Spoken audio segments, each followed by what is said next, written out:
स्वागत है आपका हमारी खास पेशकश सारे जहां से अच्छा में, जहां मैं पलक सहगल उठाती हूं सिस्टम से जुड़े वो तमाम मुद्दे जिन पर बात होना बेहद जरूरी है। आने वाले समय के अंदर इंडियन इकोनॉमी के अंदर 7% तक बढ़ने की उम्मीद है। सेक्टर जैसे इंफ्रास्ट्रक्चर और ऑटोमोबाइल्स को एक नए सिरे से बूस्ट मिलेगा जो आगे और कहीं सारी डिमांड जनरेट करेगा। तो देश में बिजली और स्टील के लिए माइनिंग सेक्टर इन तेजी से ग्रो हो रहे सेक्टर्स को रॉ मटेरियल्स देगा। तो 2017 और 18 के दौरान मिनरल प्रोडक्शन का कुल मूल्य रहा जो है वो है 16.6 अरब डॉलर का, जो पास्ट ईयर्स के कंपैरिजन में लगभग 13% की वृद्धि दर्शाता है। यानी कि मिनरल की प्रोडक्शन की अगर हम बात करें तो वो बढ़ रही है। अभी जीडीपी में माइनिंग सेक्टर का योगदान 2.3% से लेकर 2.5% तक है। ये एक एम्प्लॉयमेंट जनरेशन सेक्टर भी है और स्किल्ड और अनस्किल्ड लेबर दोनों के लिए ही एम्प्लॉयमेंट जनरेशन करता है। लेकिन एक और जहां माइनिंग सेक्टर इकोनॉमी के लिए महत्वपूर्ण है तो हमारे एनवायरमेंट के लिए उतना ही खतरनाक है। और इसकी सबसे बड़ी समस्या है अवैध खनन की समस्या, इलीगल माइनिंग। तो अगर आने वाले समय में मिनरल प्रोडक्शन के लिए इंपॉर्टेंट है तो फिर आने वाले समय के लिए क्लाइमेट क्राइसिस भी हमारे सामने है और साथ ही अवैध खनन पर रोक लगाना उससे भी बड़ी चुनौती है। तो क्या होनी चाहिए हमारे आगे की राह, आज इसी मुद्दे पर होगी हमारी चर्चा। लेकिन पहले हम ग्राफिक्स की ओर नजर डालते हैं और जानते हैं क्या है हमारी माइनिंग सेक्टर की स्थिति। तो माइनिंग सेक्टर के लिए नेशनल मिनरल पॉलिसी जो है 2019 के अंदर लाई गई। इसको निजी क्षेत्र के साथ रेवेन्यू शेयरिंग का एक मॉडल जो है वो स्थापित किया गया। तो माइनिंग सेक्टर के अंदर रिफॉर्म्स के लिए 2019 में एक सस्टेनेबल डेवलपमेंट की बात जो है वह की गई। तो माइनिंग लीज का ट्रांसफर का एक प्रोविजन जो है वह लेकर आया गया। साथ ही डेडिकेटेड मिनरल कॉरिडोर का निर्माण जो है किया गया, यानी कि इसी क्षेत्र के अंदर माइनिंग होगी।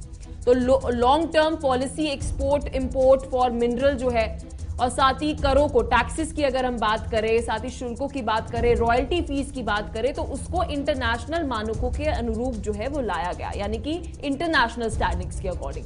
तो नियमों के लिए ई गवर्नेंस, आईटी सक्षम सिस्टम, जागरूकता के प्रावधान जो है वह लेकर आए गए। इसी बीच आने वाली पीढ़ी के लिए जो समानता है, यानी कि आने वाली पीढ़ी के लिए मिनरल्स रहे, इसका भी एक मोटिव जो है इस नेशनल मिनरल पॉलिसी के अंदर 2019 के अंदर बनाया गया। तो हमारी आने वाली जनरेशन के लिए मिनरल्स रहे और साथ ही माइनिंग सेक्टर में बेहद जरूरी सस्टेनेबल डेवलपमेंट का लक्ष्य जो है इस पॉलिसी के अंदर रखा। लेकिन इसी बीच माइनिंग सेक्टर की सबसे बड़ी चुनौती अवैध खनन। देश में हर साल 1 लाख अवैध खनन की घटनाएं होती हैं। तो इसका मतलब यह है कि हर महीने 8,833 अवैध खनन की घटनाएं, और ये आंकड़े जो है वे मिनिस्ट्री ऑफ एनवायरमेंट की तरफ से दिए गए हैं। हर दिन 294 अवैध खनन की घटनाएं, तो हर घंटे 12 घटनाएं हो गई। तो आप सोचिए कि 1 घंटे के अंदर हमारे देश के अंदर 12 घटनाएं अवैध खनन की हो रही हैं। तो देश की कोई ना कोई नदी और पहाड़ अवैध रूप से खोदा जा रहा है। इसी बीच देश की मिनरल रिसोर्स को खुलेआम लूटा जा रहा है। इसके ऊपर कोई रेगुलेशन नहीं होते हुए कई क्षेत्रों में नजर नहीं आ रही है। तो माइनिंग सेक्टर में अवैध खनन एक बहुत बड़ी चुनौती, आज इसी मुद्दे पर होगी हमारी चर्चा। हमारे मेहमान हमारे साथ जुड़ गए हैं, आपको परिचय करा दें। मोहम्मद इरफान हमारे साथ माइनिंग कॉन्ट्रैक्टर जुड़ गए हैं, अभिषेक चौबे हमारे साथ अधिवक्ता हैं, और साथ ही अनिल सूद हमारे साथ एनवायरमेंटलिस्ट। बहुत बहुत शुक्रिया आप तीनों का अपना कीमती समय हमें देने के लिए। अनिल सूद जी, आपसे मेरा सबसे अहम और पहला सवाल रहेगा, हर साल देश में अवैध खनन की 1 लाख घटनाएं जो है वह सामने आती हैं, और इसी बीच ये भी रिपोर्ट कहती है कि एफआईआर दर्ज नहीं कराई जाती है। क्या कहना चाहेंगे अवैध खनन की स्थिति के ऊपर? थैंक यू पलक। सबसे इंटरेस्टिंग चीज जो पिछले 2 साल पहले नजर आई, सुप्रीम कोर्ट की नजर होते हुए राजस्थान की लगभग 32 पहाड़ गायब हो गए। अब आप ये सोचिए कि 32 पहाड़ अगर गायब हो जाएं, तो वो भी जब मैटर सुप्रीम कोर्ट में हो तो उसका क्या नतीजा निकलेगा। पहाड़ अपने आप में गायब होना एक सीरियस इशू है, और आप ये भी देखें कि कई जगह पे जो है अभी भी इनलीगल माइनिंग चल रही है और उसके ऊपर कोई रोक नहीं है। हालांकि इसके ऊपर रोज खबरें भी आती हैं, कई बार लोग मारे भी जाते हैं, ऑफिसर्स के ऊपर भी अटैक होता है। तो ये सारी चीजें बहुत ही एक भयानक रूप ले चुकी हैं। और इन भयानक रूप लेने का कारण ये है कि कहीं ना कहीं ऊपर संरक्षण का कहीं से हाथ है। तो इसका कंट्रोल होना बहुत जरूरी है। और जहां ministry of environment and forest का सवाल रहा, तो इसका नाम बदल के रख देना चाहिए ministry of eradication of forest and cash collection. क्योंकि इनको जो है सिवाय पॉलिसी बनाने के और कोई काम नहीं है। पॉलिसीज एसी रूम में बैठ के बन जाती हैं, which are nothing but like Perry Mason stories. तो उसका जमीनी हकीकत से कोई लेना देना नहीं है। Policies are on paper, enforcement is on paper and jungle raj is prevailing. Over to you. Abhishek ji, आपके पास आना चाहूंगी। अनिल सूद ने सुप्रीम कोर्ट का जिक्र किया, मैं भी जिक्र करने वाली थी। 2002 के अंदर सुप्रीम कोर्ट ने अरावली हिल्स के ऊपर माइनिंग जो है वो बैन कर दी थी। उसके बावजूद भी सुप्रीम कोर्ट की तरफ से 2018 के अंदर ये आंकड़े जो है पेश किए गए कि जी 2018 में ये कहा गया कि 1968 से लेकर 2018 तक, आई रिपीट 1968 से लेकर 2018 तक 50 साल के अंदर 25% अरावली हिल्स जो है वो खत्म हो गए। क्या कहना चाहेंगे आप? पलक जी नमस्कार, आपके सभी दर्शकों को। ये निश्चित रूप से मैं इस बात से सहमत हूँ कि इलीगल माइनिंग जो है, अवैध खनन, ये एक बहुत बड़ी समस्या रही है हमारे देश में। चाहे वो राजस्थान हो, चाहे वो गोवा हो, चाहे वो कर्नाटका हो, चाहे वो उत्तर प्रदेश हो, चाहे दिल्ली हो, चाहे पूरे भारत में कमोबेश एक ही तरह से ये माइनिंग का अप्रोच है। और इसके लिए समय समय पर हमारे जो SDF, जो sustainable development framework for the mining, एक ये डेवलप करने की बात की गई थी कि जितने भी नोडल एजेंसीज हैं, नोडल एजेंसीज इन अ वे की, जैसे ministry of environment, forest, climate change है, जो प्लानिंग कमीशन है, जो स्टेट गवर्नमेंट्स हैं, सभी को मिला करके एक नेशनल पॉलिसी बनाई जाए to curb the illegal mining.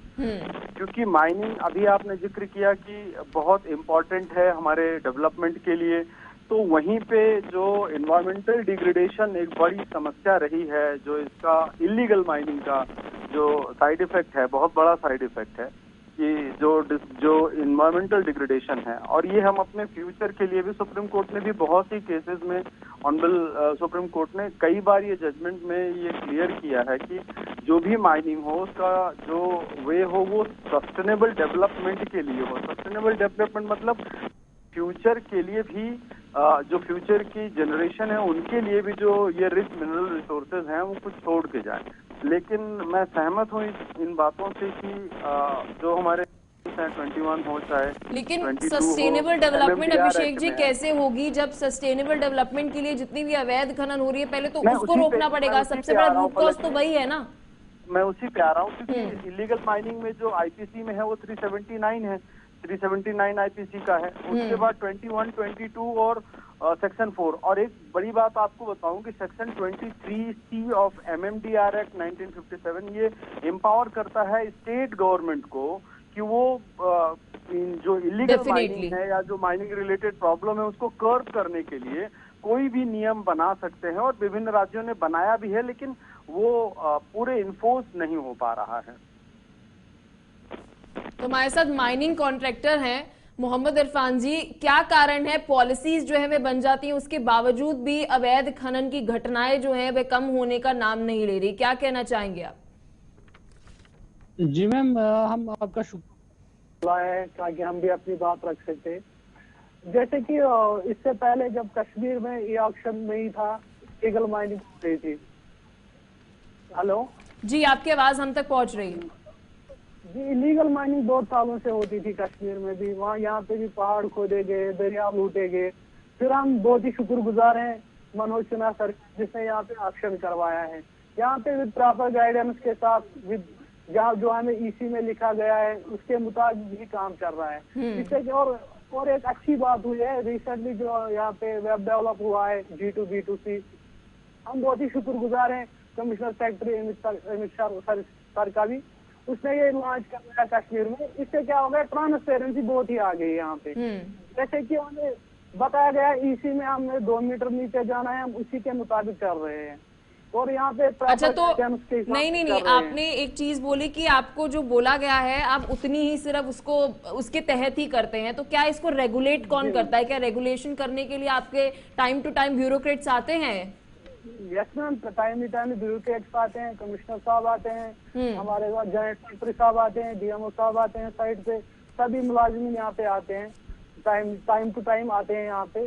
सबसे बड़ी बात मैं ये कहना चाहता हूँ कि यहाँ पे बहुत ही कश्मीर में इससे पहले इलीगल माइनिंग होती थी, हजारों सालों से होती आ रही है, लेकिन जब से ई ऑक्शन का सिलसिला हुआ है तब से बहुत ही रेयर हो गई है इलीगल माइनिंग, और लोगों को भी फायदा पहुंच रहा है। अब ऑनलाइन जो सारा सिस्टम हो गया है।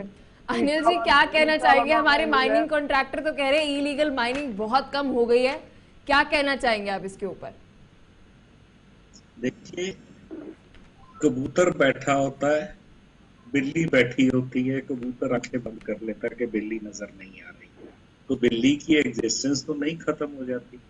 हम आए दिन सुनते हैं इलीगल माइनिंग के बारे में, और आए दिन हम ये भी इंस्टेंसेस सुनते हैं कि माइनिंग माफिया ने ट्रैक्टर चढ़ा दिया, माइनिंग माफिया ने ट्रक चढ़ा दिया, माइनिंग माफिया कैरेज छोड़ के भाग गए। तो ये सारी चीजें जो है ना, हो सकता है श्रीनगर में कुछ हद तक किसी एरिया में कम हो गई हो। Aravalli range is known for illegal mining, hills are known for illegal mining, और जब एक तरफ आप सस्टेनेबल डेवलपमेंट की बात करते हो तो हासदेव में माइनिंग क्यों हो रही है? गवर्नमेंट कहीं ना कहीं अपने कॉन्ट्राडिक्टरी स्टैंड तो ले रही है। पॉलिसी कुछ कहती है, एक्शन कुछ होता है, तो ये टोटल जो कंफ्यूजन क्रिएट किया जाता है, it is all by design, ताकि लीगल हो ना हो, इलीगल काम चलता रहे। और उसमें नॉन एनफोर्समेंट जो है, आजकल ब्यूरोक्रेट्स जो है उनको एसी ऑफिस में बैठ के काम करना बड़ा आसान लगता है। अनिल जी, मैं चाहूंगी कि आप जो हम जब खनन की बात कर रहे हैं, हम इसके ऊपर अगर हम सोशल कॉस्ट की बात करें और एनवायरमेंटल कॉस्ट की बात करें, तो मैं पढ़ रही थी कि जो हमारे पास फ्लड्स लगातार बढ़ रही है भारत के अंदर, तो इसके अंदर अवैध खनन और साथ ही खनन का बहुत बड़ा हाथ है। आपकी जो ये इस बार फ्लडिंग हुई है, सब जगह पे अभी भी फ्लडिंग, जो रेनफॉल हो रहा है और फ्लडिंग हो रही है, और पहाड़ों में जो आपका कच्चे पहाड़ गिर रहे हैं, ये सारा रीजन ही इलीगल माइनिंग का है। अदरवाइज कोई ऐसा कुछ साल पहले तक अगर आपने देखा हो तो क्लाइमेट चेंज का इफेक्ट इतना नहीं था। आज की डेट में क्लाइमेट चेंज का ये इफेक्ट ही है कि बरसात जो है, सर्दियों में भी साउथ में बरसात हो रही है जो कभी सुनी नहीं गई थी। दिल्ली की बरसात जो है अक्टूबर तक चली है, वो दैट वाज अनहर्ड, और अभी भी कई एरियाज ऐसे हैं जो इनंडेटेड है। तो जब आप नदियों की सैंड की इलीगल माइनिंग करेंगे, सैंड बेड को आप चेंज करेंगे, रिवर फ्लो आप चेंज करेंगे, जैसे यमुनानगर में हुआ है अभी हाल ही में, जिसमें रिवर फ्लो चेंज हो गया। ये सारी चीजें नेचुरल है। हम नेचर के साथ खेल रहे हैं, हम अपनी जिंदगी के साथ खेल रहे हैं, हम पर्यावरण के साथ खेल रहे हैं। ये बहुत डेंजरस गेम है, इट मस्ट एंड। अभिषेक जी, आपके पास में आना चाहूंगी, तो जी आपके पास अनिल जी वापस आती हूँ। अभिषेक जी, आपके पास में आना चाहूंगी। मैं पढ़ रही थी कि सेंट्रल गवर्नमेंट द्वारा जो है सैटेलाइट्स का यूज किया जाता है, और सैटेलाइट्स का यूज करके कि कहां कहां पर अवैध खनन की घटनाएं हो रही हैं, इसके संकेत स्टेट गवर्नमेंट्स को दिए जाते हैं, राज्य सरकार को दिए जाते हैं। तो ये समझ नहीं आ पा रहा, जब collectively command and control state और सेंट्रल गवर्नमेंट के बीच में हो रहा है, तो अवैध खनन की घटनाएं थम क्यों नहीं रही, रुक क्यों नहीं रही? जी अभिषेक जी। देखिए, सबसे बड़ी जो इसमें राजनीतिक जो गठजोड़ है खनन करता है, जो ज्यादा से ज्यादा अवैध खनन में लिप्त लोग हैं, इनको पॉलिटिकल जो इन्फ्लुएंसर या पॉलिटिकल लोगों का जो संरक्षण प्राप्त है, ये सबसे बड़ी समस्या है। लोकल लेवल पे प्रशासन अगर ऊपर से आता भी है, कोई कॉमन सी चीज है इलीगल माइनिंग, आप अगर उस क्षेत्र से, जैसे मैं आपको बता दूं कि उत्तर प्रदेश के सोनभद्र की मैं अगर बात करूं तो 2008-9 में एक 40 देशों का प्रतिनिधिमंडल आया वहां पर, और वहां पर विश्व का दूसरा सबसे पुराना जीवाश्म जो फॉसिल्स जिसको बोलते हैं, वो एक पहाड़ी में बेलवादा है जगह, वहाँ पे वो उन्होंने कहा कि ये बहुत ही महत्वपूर्ण है क्योंकि विंड रीजन यहाँ पे आके आता है और यहाँ पे धरती कई बार पलटी है, कई करोड़ों वर्ष पुराने ये पत्थर हैं, इसमें हमको रिसर्च करने की आवश्यकता है। आपको जान के ये ताज्जुब होगा कि 14 साल के अंदर आज वहाँ पे 150 फीट खाई है, वो पहाड़ अब नहीं है। तो ऐसी चीजें बिल्कुल आंख के सामने जिस चीज को संरक्षित करने सोचने वाली बात है अभिषेक जी, कैसा होता है ना कि एकदम से पहाड़ गुम हो जाता है, पता ही नहीं चलता। ये ऐसा तो है नहीं कि रात को आए और सुबह पहाड़ जो है वो खत्म हो गया। ऑब्वियसली रिकरिंग भी वो हो रहा है ना कंटिन्यूसली एवरीडे। ये बिना पॉलिटिकल संरक्षण के ये सरकारों की इच्छा शक्ति पे निर्भर करता है कि वो किस हद तक माइनिंग को कम कर सकती हैं, इलीगल माइनिंग को। माइनिंग जो सस्टेनेबल डेवलपमेंट के लिए अभी 2016 में सैंड माइनिंग की अगर हम बात करें तो पूरा जो वो अगर सिर्फ उसको मान लिया जाए या उसको जो सस्टेनेबल डेवलपमेंट की जो कई सारे गाइडलाइन बनाई गई है, किस तरह से माइनिंग होगी, सैंड माइनिंग होगी, नदियों में कहाँ तक होगी, उनके पेरिफेरी रीजन के तो क्या अभिषेक जी आपको ऐसा लगता है कि माइनिंग के साथ सस्टेनेबल डेवलपमेंट का नाम ही जोड़ देना बंद कर देना चाहिए, एक्सप्लॉयटेशन जोड़ देना चाहिए? क्योंकि माइनिंग तो अपने आप से एक्सप्लॉयटेशन हो रही है ना हमारे रिसोर्सेज की, और वो भी अवैध रूप से। सरकारें किसी की रही हो, हमारे देश की अदालतें इस पे चिंतित है। एनजीटी, ऑनरेबल एनजीटी हो या ऑनरेबल सुप्रीम कोर्ट हो, विभिन्न हाई कोर्टों के आदेश पारित हुए हैं, लेकिन जब राजनीतिक इच्छा शक्ति ही कमजोर हो तो मुझे नहीं लगता कि इस तरह की जो अवैध खनन है इन पे रोक लग पाएगा। और ये भविष्य के लिए चेतावनी है। आप जो बाढ़ है, जो मौसम का परिवर्तन है, लोग सोचते हैं कि इलीगल माइनिंग से कुछ भी नहीं होता। मैं आपको बता दूं, नदियों की जो पूरी वो है वो चेंज हो जाए। उसमें इन्वायरमेंटल स्टडीज है। यहाँ पे कोई इन्वायरमेंटलिस्ट भी हैं, आप उनसे पूछेंगे तो वो ज्यादा प्रकाश डालेंगे कि सिर्फ इस पे नहीं, पूरी बायोडाइवर्सिटी पे असर पड़ता है। मैंने 2-3 मुकदमों में मैंने इलीगल माइनिंग को लेकर के कई करोड़ों की कॉस्ट इम्पोज होती है उन पे पलक जी, उसके बाद भी वो मुस्कुरा के उस करोड़ों रुपए दे करके फिर से वही काम करते हैं। They are doing repeatedly the same thing, लेकिन उनको कोई डर नहीं है। उसके पीछे रीजन ये है कि उनको लगता है ठीक है, अगर कॉस्ट इम्पोज हुई, क्योंकि कोई सरकार 15 गुना लगाती है, कोई 10 गुना लगाती है, कोई 25 गुना कॉस्ट लगाती है। इलीगल माइनिंग पे पहले सिर्फ आप पे कॉस्ट लगाई जाएगी। और इलीगल माइनिंग पे होना ये चाहिए कि आपकी माइनिंग लीज कैंसिल हो जाए, लेकिन हमारे जो कानून है उसमें ही है कि माइनिंग लीज कैंसिल करना बड़ा टेढ़ी खीर हो जाती है। इतना आसान नहीं होता कि आप एक बार माइनिंग लीज अलॉट हो जाए, और वही लोग इलीगल माइनिंग करते हैं जिनको लीज आवंटित है, उसके आड़ में वो इलीगल माइनिंग करते हैं। मोहम्मद इरफान जी क्या कहना चाहेंगे? अभिषेक जी ने बहुत बड़ी टर्म दी है अभी कि जिन लोगों को लीज मिली जाती है ना, वही उसका दुरुपयोग करते हैं। जी मोहम्मद जी। जी मैम, जी है, जैसे कि अभी सर बता रहे थे कि लोगों को धमकाया जा रहा है, ट्रैक्टर चढ़ाया जाता है। जहाँ तक मैं कश्मीर की बात कर रहा हूँ, यहाँ पे ये ऑक्शन जो करवाया गवर्नमेंट ने, हम वहाँ पे कॉन्ट्रैक्ट का काम करते हैं, तो यहाँ पे ऐसा नहीं है कि लोगों को धमकाया जाता है, लोगों के ऊपर ट्रैक्टर चलाया जाता है। देखो मैम, हम आपसे बात कर रहे हैं सर, कहीं ऐसा तो नहीं है मोहम्मद इरफान जी, कहीं ऐसा तो नहीं आप एक रोजी पिक्चर दिखाने की कोशिश कर रहे हैं क्योंकि आप स्टेक होल्डर हैं इस इंडस्ट्री के? नहीं, मैं चाहूंगी आप थोड़ा रोशनी डालिए, थोड़ा तो सच बोलिए, कोई बात नहीं। नहीं मैम, ऐसी बात नहीं है, हम तो ओबीसी सच ही बताते हैं हमेशा। अच्छा। तो मकान तो बनाने, लोगों को तो मकान कंस्ट्रक्शन तो करनी है, तो आप ही सर ही बताएगा उसका अल्टरनेटिव क्या रहेगा फिर। तो मोहम्मद जी, मेरे को समझ नहीं आ रहा, शायद मेरे सर के ऊपर से बात जा रही हो। अगर आप कह रहे हैं कि इतना ही अच्छे से सब कुछ ये इंडस्ट्री के अंदर हो रहा है, तो डेली न्यूज़पेपर के अंदर, आई रिपीट, डेली न्यूज़पेपर के अंदर अवैध खनन की घटनाएं और साथ ही जर्नलिस्ट की कोई मौत हो जाती है। अभी मेरे पास आंकड़े भी हैं कि इतने सालों के अंदर इतने जर्नलिस्ट जो इनकी मौत हो गई, कितने स्टेक होल्डर्स की मौत हो गई।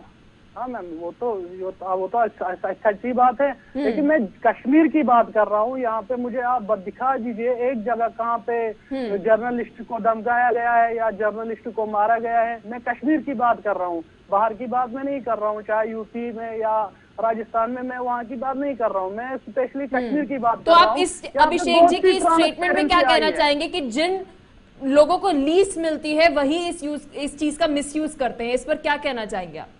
नहीं मैम, ऐसी बात नहीं है कि मिसयूज करेंगे। इसके लिए बैठी है एडमिनिस्ट्रेशन, रेगुलरली चेक कर रही है। यहाँ पे जो भी हमारे माइनिंग ऑफिसर्स हैं, डायरेक्टर साहब हैं, कमिश्नर सेक्रेटरी साहब हैं, वो रेगुलरली चेक करते हैं। उनके अपने जो उनका स्टाफ है वो रेगुलरली वहाँ हमारे पास आते हैं, वो चेक करते हैं, क्योंकि अभी तो ऑनलाइन है मैम। जैसे कि अभी रिसेंटली G2B2C हुआ है, उसके लिए हम बहुत ही शुक्रगुजार हैं अमित सर के, जिसने ये करवाया है। अभी तो लोगों को अच्छी रेट्स मिल रहे हैं, अच्छे दामों में मटेरियल डोर टू डोर जा रहा है। घर बैठे ही आप जैसे कि फ्लिपकार्ट, ई मार्केट प्लेसेस जैसे हैं, अब तो वैसे भी यहाँ पे चल रहा है, घर बैठे ही सारा मटेरियल पहुंच जाता है। जी इरफान जी, तो अनिल सिंह जी ऑल गुड चल रहा है, ऑल गुड है, कुछ प्रॉब्लम नहीं है। तो मैं इसी पे आंकड़े पेश करना चाहूंगी। 2016 के अंदर सुप्रीम कोर्ट ये बता रहा है कि 1 लाख केसेस है इलीगल माइनिंग के। ये सुप्रीम कोर्ट बता रहा है कि 1 लाख इलीगल माइनिंग के मामले हैं और रिपोर्ट सिर्फ 6000 हुए हैं। सर क्या कहना चाहेंगे अनिल जी?